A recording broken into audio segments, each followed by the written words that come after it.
بسم اللہ الرحمن الرحیم۔ عاشی ٹی وی کے سننے والوں کو السلام علیکم۔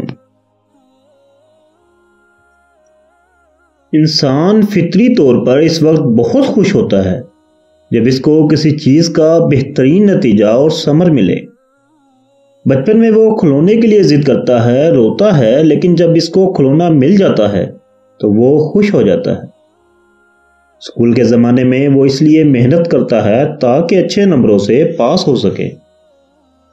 کھیل میں اس لیے جان لگاتا ہے تاکہ وہ ٹرافی جیت سکے۔ کالج یونیورسٹی میں اس لیے محنت سے کام کرتا ہے تاکہ اس کو ڈگری ملے اور اس ڈگری پر کوئی اچھی نوکری مل جائے۔ عملی زندگی میں قدم رکھنے کے بعد وہ نوکری یا کاروبار کی صورت میں پھر سے محنت شروع کر دیتا ہے تاکہ اس کے بدلے میں اس کو کچھ پیسے ملے، وہ ان سے اپنی ضروریات زندگی پوری کر سکے۔ دنیا میں انسان کی آمد کے ساتھ ہی اس کی محتاجی بھی شروع ہو جاتی ہے۔ وہ کھانے پینے، پہننے اور زندگی بسر کرنے کے لیے مختلف طرح کی چیزوں کا محتاج ہوتا ہے، اور یہ محتاجی اس کو مجبور کرتی ہے کہ وہ اپنے لیے مستقل طور پر کچھ رقم کا بندوبست کرے تاکہ اس کی ضروریات پوری ہوتی رہیں۔ اس لحاظ سے ہر انسان کی زندگی میں آمدن بہت اہمیت رکھتی ہے، کیونکہ ایک تو اس کے لیے اس نے ایک لمبا عرصہ تعلیم حاصل کی ہوتی ہے کہ جب روزگار مل جاتا ہے تو اس میں بھی بھرپور محنت اور مشقت سے کام کرتا ہے، اور تب کہیں جا کر اس کی آمدن کا سلسلہ شروع ہوتا ہے۔ ہر آمدن کے پیچھے کوئی نہ کوئی قابلیت ضرور ہوتی ہے جو اللہ تعالیٰ نے انسان کو دی ہوتی ہے، جس کو استعمال میں لا کر وہ پیسے کماتا ہے۔ اس کی مختلف صورت ہو سکتی ہیں۔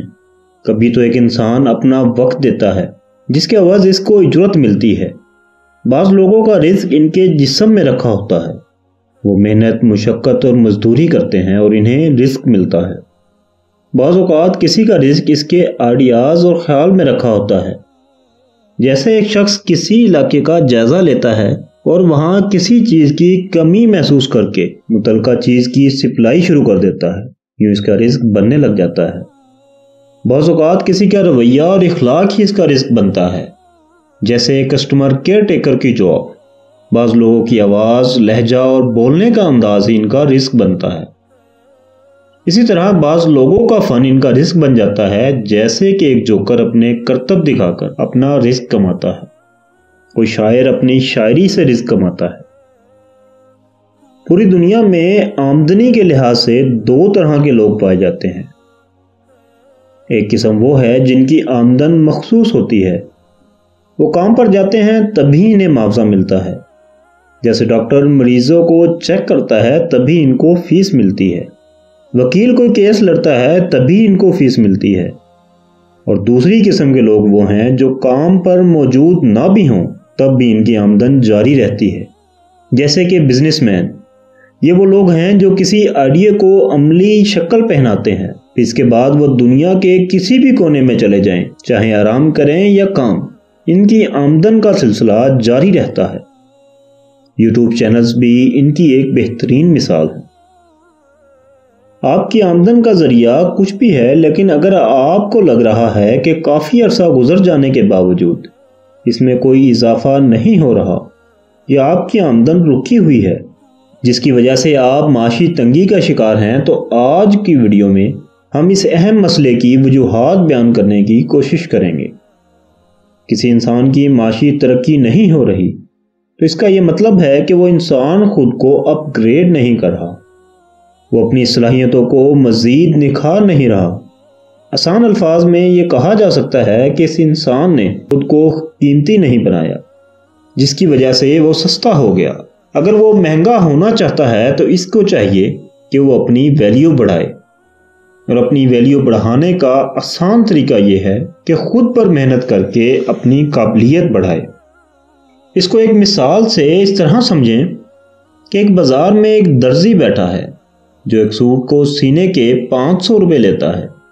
اسی طرح ایک اور درزی ہے جس کا کام پہلے والے سے بہتر ہے اور وہ ایک سوٹ سینے کے 1500 روپے لیتا ہے۔ اس کے ساتھ ایک اور درزی بھی ہے جو وہی کام کرتا ہے جو باقی دونوں کرتے ہیں، لیکن اس سے کپڑے سلوانے ہوں تو آپ کو کچھ دنوں تک انتظار کرنا پڑتا ہے۔ باری آنے پر آپ کا ناپ لیا جاتا ہے، وہ آپ کو یہ بھی بتاتا ہے کہ آپ پر کون سا کپڑا جچے گا۔ وہ کپڑوں کے رنگ منتخب کرنے کے بارے میں آپ کو مفید مشورے دیتا ہے، اور ساری کارروائی مکمل ہونے کے بعد بڑے ماہرانہ انداز میں کپڑے تیار کر کے آپ کے حوالے کرتا ہے۔ اب ایسا ممکن ہے کہ اس درزی کا ریٹ 5,000 روپے ہو اور آپ بخوشی سے مطلوبہ رقم دے دیں۔ اب سوال یہ ہے کہ ایک سوٹ سینے کے وہ 5,000 کیوں لے رہا ہے؟ اس کا سادہ سا جواب یہی ہے کہ اس درزی نے اپنی قابلیت اتنی بڑھائی کہ وہ مہنگا ہو گیا۔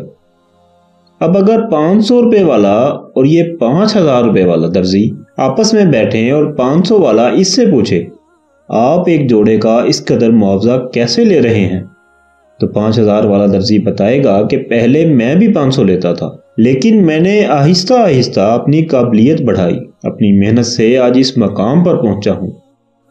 میں اپنے کسٹمر کو اچھے طریقے سے سمجھنے کی کوشش کرتا ہوں، میں ان کی ضروریات اور خواہش کے مطابق کام کر کے دیتا ہوں، میں دل و جان سے اپنی سروس دیتا ہوں، اسی وجہ سے میں مارکیٹ کا مہنگا درزی بن گیا۔ سخاوت۔ یہ بات ہر اہل ایمان کو سمجھنی چاہیے کہ رزق کا بڑھنا اللہ نے سخاوت اور صدقے میں رکھا ہے۔ ہمارے معاشرے میں یہ کمزوری پائی جاتی ہے کہ ہم خیرات نہیں کرتے، اگر کریں بھی تو وہ اثر روح سے خالی ہوتی ہے۔ صدقہ اور خیرات کا مطلب یہ ہے کہ وہ کسی محروم کی محرومی دور کر دیں، لیکن افسوس یہ ہے کہ یہاں معمولی صدقہ خیرات کو بھی سوشل میڈیا پر پوسٹ کر دیا جاتا ہے۔ صدقہ اور خیرات اتنی زبردست چیز ہیں کہ کوئی بھی انسان جب اس کو اپناتا ہے تو یہ چیز اس کے لیے گارنٹی کی حیثیت اختیار کر لیتی ہیں۔ ظاہری آنکھ سے دیکھا جائے تو اس سے مال میں کمی ہوتی ہے، دنیا کے کیلکولیٹر بھی یہی کہیں گے کہ صدقے سے مال گھٹ جاتا ہے، لیکن اللہ کا نظام یہ ہے جب بھی انسان خیرات کرتا ہے تو اس کا رزق بڑھنا شروع ہو جاتا ہے۔ ہمارے رزق کا بڑا گہرا تعلق رشتہ داروں کے ساتھ رکھے جانے والے سلوک کے ساتھ بھی ہے۔ رشتہ داروں کے ساتھ نیکی اور صلہ رحمی سے انسان کی عمر کے ساتھ ساتھ رزق میں بھی اضافہ ہوتا ہے۔ دوست احباب، انسان جن لوگوں کے ساتھ اٹھتا بیٹھتا ہے اس کی وجہ سے بھی ان کے رزق پر اثر پڑتا ہے۔ انسانی نفسیات اس بات کا تقاضا کرتی ہے جیسے کہ وہ خود ہے وہ اپنی طرح کے لوگوں کے ساتھ تعلق رکھے۔ کمزور انسان کمزور بندوں کے ساتھ ہی خود کو محفوظ تصور کرتا ہے۔ ایک بلو ایوریج انسان اپنے جیسے ہی لوگوں میں اٹھنا بیٹھنا پسند کرتا ہے۔ اس کے برعکس اعلیٰ اقدار کا مالک انسان بڑے لوگوں کے ساتھ تعلق بنانے کو ترجیح دیتا ہے۔ جب بھی انسان اپنا تعلق اور صحبت بہتر بناتا ہے تو ان اچھے لوگوں کی اچھی صفات بھی اس کے اندر آ جاتی ہیں۔ لہٰذا کوشش کریں کہ ایسے لوگوں کے ساتھ تعلق رکھیں جو معاشی اور اخلاقی اعتبار سے بہترین ہوں، یوں آپ کے اخلاق اور عادات بہترین ہونے کے ساتھ ساتھ آپ کی آمدنی بھی بڑھنا شروع ہو جائے گی۔